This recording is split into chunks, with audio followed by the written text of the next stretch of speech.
గురువారం నాడు అసలు దక్షిణామూర్తి స్తోత్రం అన్న మాట అనడమే చాలా గొప్ప. మిగిలిన స్తోత్రాలన్నీ ఒకెత్తు తక్కెట్లో, ఒక్క దక్షిణామూర్తి స్తోత్రం ఒక్కటే ఒకెత్తు.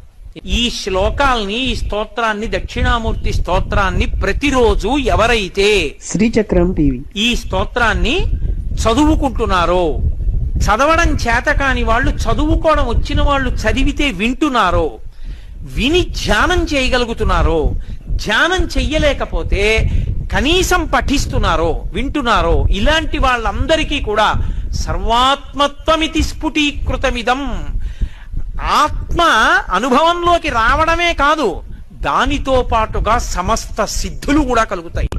అందుకే అవి ధ్యాన మంటపంలో కూర్చుని ఒక్కసారి ఆ స్తోత్రం చదివి వెళ్ళిపోతే చాలు. కొన్ని కోట్ల జన్మలు తపస్సు చేస్తే వచ్చేటటువంటి జ్ఞానం ఆ శ్లోకాలు రోజు చదువుకోవడం వల్ల వస్తుంది. నే చెప్పట్లేదు, శంకరులు చెప్పేశారు ఆఖరి శ్లోకంలో, సర్వాత్మత్వమితి స్ఫుటీకృతమిదం యస్మాదముష్మిన్ స్తవే తేనాశ్వశ్రవణాత్ తదర్థమననాత్ ధ్యానాచ్చ సంకీర్తనాత్.